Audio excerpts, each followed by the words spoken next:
दोस्तों, सुशांत सिंह राजपूत के मामले की जांच चल रही है। कोई नतीजा निकला नहीं है। हालांकि सीबीआई की जांच का क्या होगा और कब तक होगा ये पता नहीं है, लेकिन हाँ, एनसीबी के मामले में बहुत कुछ हुआ है, नया हुआ है। जी हाँ, 12 जुलाई को एनसीबी के मामले में बहुत कुछ हुआ है। एनसीबी ने कोर्ट में पूरा कच्चा चिट्ठा खोल दिया और बता दिया एक दिन या फिर एक महीने नहीं, बल्कि पूरे 10 महीने तक साजिश हुई, आपराधिक साजिश हुई। सुशांत के खिलाफ काम हुआ और सुशांत को हद दर्जे तक के लिए उकसाया गया और इसमें रिया चक्रवर्ती, शौविक चक्रवर्ती मुख्य आरोपी नजर आ रहे हैं, क्योंकि एनसीबी ने आरोपों का ड्राफ्ट कोर्ट में रख दिया और उसके मुताबिक महाभयानक खुलासे हुए हैं।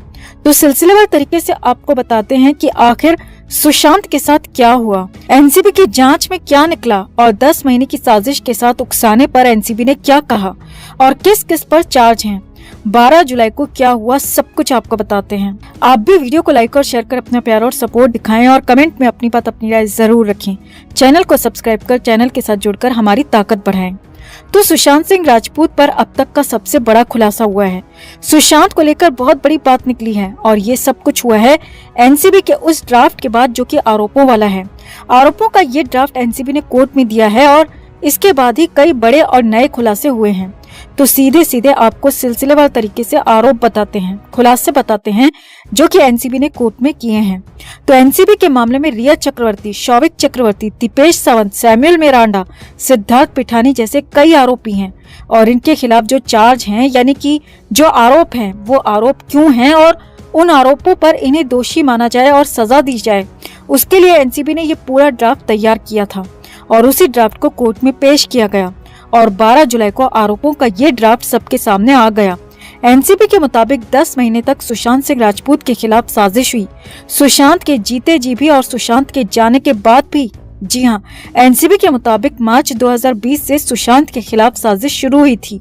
जून 2020 में सुशांत को खत्म कर दिया गया और उससे ठीक 3 महीने पहले यानी कि मार्च 2020 में सुशांत के खिलाफ ये बड़ी आपराधिक साजिश शुरू हो गई थी और इस साजिश में रिया चक्रवर्ती भी शामिल थी, शौविक चक्रवर्ती भी शामिल था और ये एनसीबी का कहना है।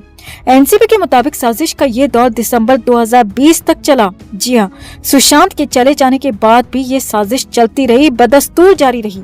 अब यहाँ पर बड़ी बात यह है दोस्तों कि इशारा बहुत कुछ कहता है, यानी कि सुशांत के जाने के बाद भी साजिश हुई, तो इसका साफ साफ मतलब है कि सबूत भी मिटाए गए होंगे, गवाहों को भी करप्ट किया गया होगा और बहुत सारी ऐसी बातें होंगी जो सुशांत के खिलाफ, सुशांत के केस के खिलाफ की गई होंगी और इसीलिए एनसीबी ने दिसंबर 2020 तक साजिश की बात कही है, बड़े खुलासे किए हैं।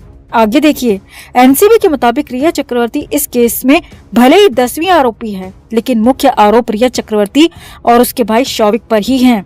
एनसीबी के मुताबिक रिया ने, उसके भाई ने सुशांत को हद करने के लिए उकसाया। जी हाँ, सुशांत को जबरदस्ती ड्रग देने की बात जो कही जाती थी, जो आरोप लगाए जाते थे, वही बात एनसीबी ने यहाँ पर पुख्ता कर दी और रिया पर सीधे सीधे आरोप है कि उसने सुशांत को जबरदस्ती ड्रग दी। एनसीबी ने साफ कहा है कि हद करने के लिए, सुशांत को लिप्त करने के लिए, आसमान पहुंचाने के लिए सुशांत को उकसाया गया, दबाव बनाया गया और इसमें रिया के साथ शौविक भी शामिल था। आगे देखिए, एनसीबी के मुताबिक रिया ने कई बार सुशांत के लिए ड्रग खरीदी और शौविक तो कई सारे पेडलर्स के सीधे सीधे संपर्क में था, उनसे रेगुलर सामान उठाता था और फिर सुशांत तक सामान पहुंचाता था और इसमें अपनी बहन का भी साथ लेता था। यही नहीं, सुशांत को ये डिलीवरी 2018 से मिल रही थी, यानी कि 2 साल से भी ज्यादा वक्त से सुशांत के साथ जो खेल हो रहा था, इस भाई बहन की जोड़ी इसमें जुटी हुई थी और ये पूरा खुलासा, पूरी बात एनसीबी ने बताई है। और देखिए, एनसीबी के मुताबिक कुल 35 आरोपियों के खिलाफ चार्ज का जो ड्राफ्ट कोर्ट में दिया गया है, उसमें साफ साफ लिखा है कि पूजा सामग्री के नाम पर खरीद फरोख्त की जाती थी और इसके लिए पैसे का इंतजाम कहीं और से नहीं होता था, बल्कि सुशांत सिंह राजपूत के ही बैंक अकाउंट से पैसे का इंतजाम होता था। जी हाँ, ये बहुत बड़ी बात यहाँ पर कही जा रही है। रिया हो, शौविक हो, दीपेश मिरांडा या फिर सिद्धार्थ पिठानी, इन सारे के सारे लोगों के पास सुशांत सिंह राजपूत के बैंक अकाउंट का एक्सेस होगा और तभी तो ये सारे लोग सुशांत के ही अकाउंट से पूजा सामग्री के नाम पर खरीदी जा रही ड्रग का पेमेंट करते थे और यहाँ तक कि सुशांत के जाने के बाद भी कई बार रिया ने पेमेंट की और इसका खुलासा खुद एनसीबी ने किया है कि दिसंबर 2020 तक रिया चक्रवर्ती ने लगातार पेमेंट्स की यानी कि यहाँ पर यह बात भी साफ साफ दिख रही है कि सुशांत सिंह राजपूत को एक घेरे में लिया गया था। एक पूरा जाल, एक पूरा कॉकस उनके चारों तरफ बनाया गया था और इसमें कुछ ही लोगों की एंट्री थी और वो सारे लोग आपस में मिले हुए थे। इन लोगों का ग्रुप था और ये लोग सुशांत को घेर कर सुशांत का इस्तेमाल कर रहे थे।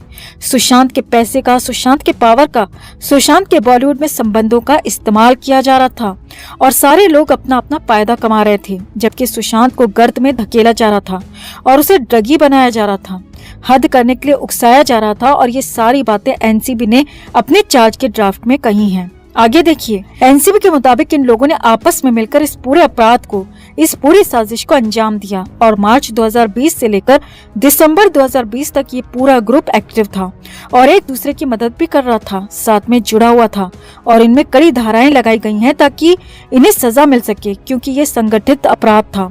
संगठित होकर इन लोगों ने सुशांत सिंह राजपूत के खिलाफ साजिश की थी और उसे लती हदी बनाने के लिए मजबूर कर दिया और इसीलिए इन्हें कठोर से कठोर सजा मिले, कड़ी से कड़ी कार्रवाई हो, इसीलिए कड़ी धाराएं भी लगाई गई हैं। अब यहाँ पर बड़ी बात यह है दोस्तों कि सबसे कड़ी और बड़ी धारा एनडीपीएस एक्ट की 27 और 27A की लगाई गई है, जिसमें कम से कम 10 साल की सजा होती है और सजा की लिमिट 20 साल तक भी हो सकती है। अब यहाँ पर एनसीबी ने अपनी तरफ से चार्ज लगाए हैं, ड्राफ्ट पे दे दिए और अब कोर्ट को तय करना है कि ये चार्ज कितने सही हैं, कितने गलत, और फिर उन चार्जेस पर, उन आरोपों पर फैसला होगा और उन्हीं आरोपों के आधार पर ट्रायल भी होगा, यानी कि केस आगे बढ़ेगा, सुनवाई होगी। अब अगर यहाँ पर कोर्ट एनसीबी के लगाए गए चार्जेस को मान लेती है, चार्ज ड्राफ्ट की बात को सही मान लेती है, आरोपों को सही ठहराती है, तो फिर तो इस पूरी जमात की, पूरी ब्रिगेड की जमानत एक झटके में खत्म हो जाएगी। जी हाँ, रिया हो, शौविक हो, दीपेश या फिर पापी पिठानी, इन सब की जमानत एक झटके में खारिज हो सकती है और एक बार फिर से इन सबको जेल जाना पड़ सकता है, क्योंकि धारा 27A नॉन बेलेबल है और उसमें जेल जाना ही पड़ेगा। यानी कि अब सब कुछ कोर्ट पर निर्भर करता है। वैसे ये बड़ी बात आपको बता दें दोस्तों कि अगर इन चार्जेस को, आरोपों को कोर्ट ने सही मान लिया तो फिर तो फैसला भी सुशांत के ही पक्ष में आएगा, एनसीबी के ही पक्ष में आएगा। इसकी भी संभावना पूरी बढ़ जाएगी और ये पूरा साजिश करता ग्रुप जाएगा जेल में सलाखों के पीछे और कम से कम 10 साल और जो कि 20 साल तक भी सजा हो सकती है, उसके लिए ये जेल की सलाखों के पीछे रहेंगे। यानी कि इसके बाद की इनकी पूरी जवानी जेल में कटेगी और बाल सफेद होने के बाद ही जेल से बाहर आ पाएंगे। और ये सब कुछ अब संभव होता दिख रहा है क्योंकि एनसीबी ने चार्ज ही ऐसे लगाए हैं, गवाह और सबूत ही ऐसे पुख्ता दिए हैं। तो कुल मिलाकर इस पूरे खुलासे पर, एनसीबी की इन पूरी बातों पर, एनसीबी के इस चार्ज ड्राफ्ट से आप कितने संतुष्ट हैं? सुशांत को इंसाफ मिलने की राह में क्या ये एक कदम आगे बढ़ जाएगा? कमेंट में आप भी अपनी बात, अपनी राय जरूर रखें। वीडियो को लाइक और शेयर कर अपना प्यार और सपोर्ट भी जरूर दिखाएं।